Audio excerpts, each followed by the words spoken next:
United Healthcare shooting, because I saw Ojeda on your podcast just like turn to this guy and the system, and I didn't see you like I didn't watch all of it, but it seemed like you guys are pretty um, peas in a pod on a lot of stuff. You, Well, yeah, we are. Well, it's so one thing is it's a little bit hard to get a word in with him, which I'm totally fine with. I'm like, he makes podcasts easy because I'm like, exactly. You can put he up a doesn't. picture of yourself and you just talk to it for a half hour. But we were pretty in locks up on our opinions on them, which I was surprised about because like he is a public figure. I thought he might be a little more Sensible. no, I am sensible. You're like, I am sensible. This guy should have been murdered. I am sensible. But I think I don't know. Like I thought he would be a. I should have known better because like it's Ojeda. Like he always fires off. But yeah, we were pretty. What were you? What are your thoughts on it? I think it's funny, first of all, that you have a problem with JD Vance calling people single cat ladies or something, and but it's not offensive for Ojeda to say, this guy deserves it, or I have no empathy for this guy, right? They're both firing from the hip, and Ojeda's being honest, but he's talking about somebody being murdered versus somebody being a. Well, one of them is a populist type of opinion, like this. I mean, did you mourn when Saddam Hussein died? Like, like this. When you like this guy's not a good guy. Like he had his hand stirring in the pot for when you can't get medical care, you die. Like and he made sure like he created an AI system which denied thousands of people. Or he had it made where like thousands of people were denied like SNAP without even like a human person like looking into it or anything. Like when people get denied in United Healthcare, in fact, denies more than any other insurance company there is, and he was at the top of it. So yeah, when you deny thousands and thousands and thousands of people their medical care that they're paying for, and they die, then I think yeah, you're irresponsible. And like yeah, I'm like you're making money off of the people suffering, people that are paying you. People pay you, and then you make money to the tune of millions of dollars off of their suffering. Like, I don't think you're a good person, and I don't think you're a pitiable person. And I mean, if you live like a mob boss, sometimes you die like one. That's what I say.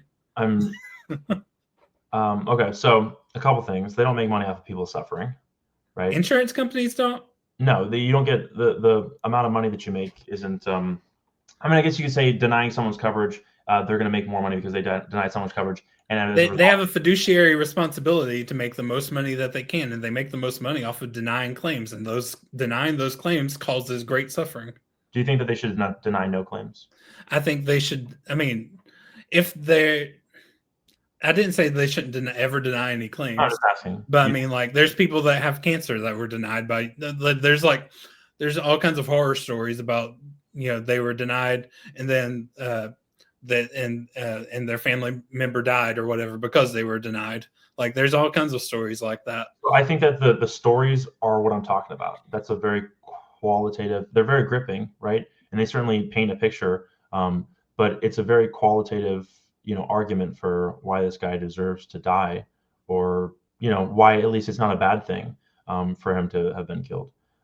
But if you're going to say that no claim should be denied, that's not what you're saying, right? You're not saying no claim should be denied. You're saying some claims should be denied. I mean, you shouldn't be a CEO of a healthcare company, because if you're saying some claims should be denied, but you're okay with somebody dying or being murdered because someone was denied. I mean, there's reasonable reasons to deny a claim. Okay, I gotcha. So you're saying the unreasonable reasons to deny a claim are the reasons that he should be, or it's okay for him to be killed. Yeah, I mean, if you look at the amount of claims that they denied, like Sherry, the person that I had on my podcast, her mother was denied a claim, and she died as a result of it. Let me pull that one up. So Sherry, she said, my mom was a successful businesswoman, achieved #1 salesperson multiple years in a row, and was the only woman. She bought many homes and loved Nordstrom. She got so I guess this is painting her as like she makes money, I guess. She got cancer in 2000. The insurance covered her surgeries and time off work. Okay. But 102 weeks after, during a follow-up appointment, cancer was found. Because it was found 102 weeks and not 104 weeks, it was considered a pre-existing condition, and she was denied all coverage. She immediately lost her health and disability and life insurance that she had paid for over a decade. She was given 3 to 6 months to live, and Social Security wouldn't kick in for 6 months. She swore to live long enough to get at least one Social Security payment. She did, but she died penniless, and all costs covered were from tax dollars, not from the insurance company, because the state had to step in when the insurance companies bailed. We paid because a Fortune 100 company said they couldn't afford it. So they find these loopholes and these little ways to cheat the system, or not even cheat, but like just be like arbitrary. Like, oh, it's 102 weeks instead of 104. Like they find these little things to nitpick to where they can deny you claims for the things they know you need and like that you've been paying for. Yeah, I mean, it's really unfortunate. That's why I think just approaching this with humility is like important, because it's not one way or the other. It's like, yes, the insurance company technically didn't have to pay out that for her medical bills. And yes, that's really unfortunate for 2 weeks to be the difference between your mother living, maybe another 10, 20 healthy years, or not, just being alive, and her being dead within a year. I think that these cases where the margin between a good decision, or the margin between, something life-saving and someone dying is so fine and arbitrary, are really the best case that you can make for these companies being evil. It's because it was 2 weeks away, right? 2 weeks away. If it was 6 months away, right? Would that be more reasonable? I don't know. It doesn't seem as stark. It doesn't seem as contrasting, right? Life and death is in a matter of 2 weeks versus 6 months or a year or 2 years, right? But well, actually, someone pre-existing conditions, I don't even know. Like they came up with that, and any other country in the U.S. than the U.S. that would be known as as your health history. But in the U.S., it's a pre-existing condition. Yeah. In other countries, they, including Israel, who we pay tons and tons of money to every year, have universal health care where they don't have to worry about dealing with this middleman between them and their doctors. Right. But we have the insurance companies to deal with, who come up with things like pre-existing conditions in order to deny you claims that they know you need, but here's an excuse not to do that. So here's a good question: why does she need insurance?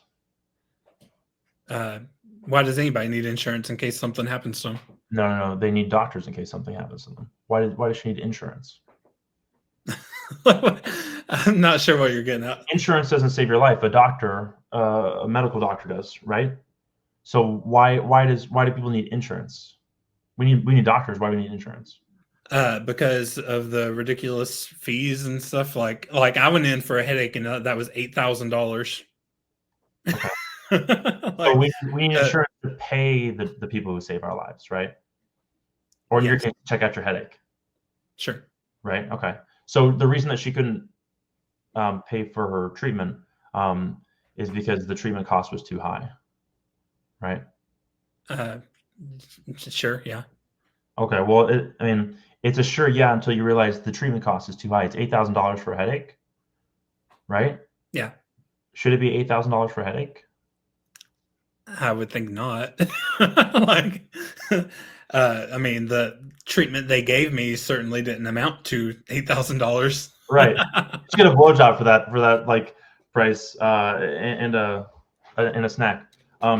So why do we blame the insurance companies when the cost of healthcare is too high? Well, I A mean, headache shouldn't be $8,000, right? So hopefully you have insurance because it is $8,000, but we blame the middlemen for the people behind them charging too much for their product. there's solutions to lowering the prices that we don't do. Mm-hmm. But part of that is, I believe insurance companies have lobbyists and stuff like that too, and they don't want the prices to come down.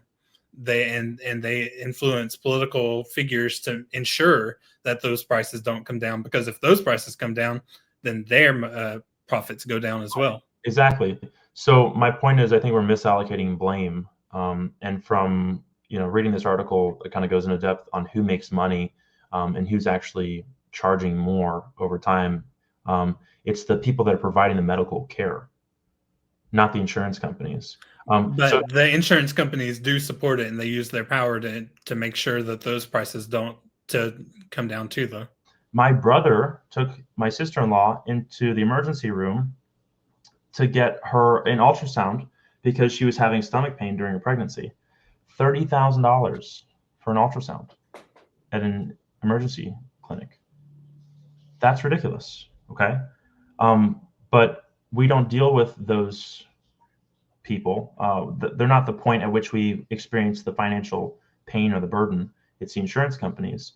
And so we allocate our frustration to the people that we are dealing with at the time of these, financial woes.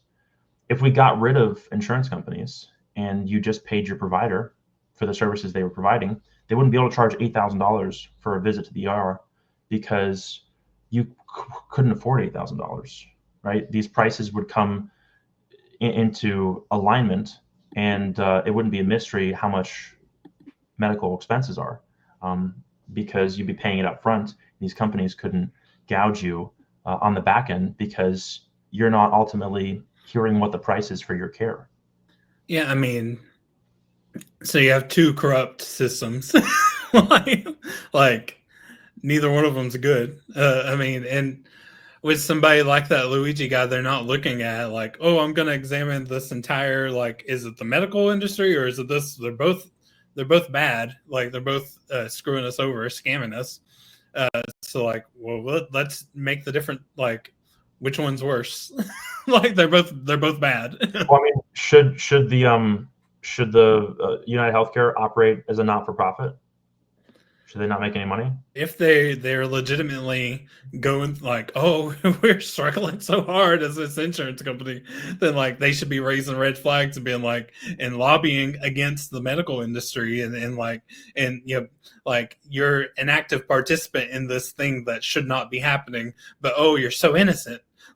Well, you're not that innocent because you're participating in it and you're not doing anything to change it and actually living pretty well off of it. Yeah, I mean, I understand that $20 million is a lot of money for yearly compensation, but these guys are operating at 6% operating profit margin. They're making less per dollar than the companies that you don't hear their prices. I agree with you. They might not be the guiltiest party, but they're certainly not. That's a good way of putting it. They're certainly not the innocent party, though. Yeah, I mean, and it sucks if you've got something on a piece of paper that says you're not covered past this time, and it's an hour or a second past that time, and an algorithm or an AI bot says, yeah, because of this, somewhat arbitrary constraint, you're not going to be denied coverage. That feels really jarring and non-human, and people are definitely looking for someone to blame. Because if you always oh, the individual is not, there's good cops and bad cops, or there's this and there's that, and and you never get to the systemic part of it then, because oh, well, we can't blame this guy or this guy. Well, they're all participating in a system and the system is corrupt and the system is made up of these individual people. So they either have to opt out of the system or do something to fix the system. They can't just claim innocence while participating in this system that's screwing over everybody.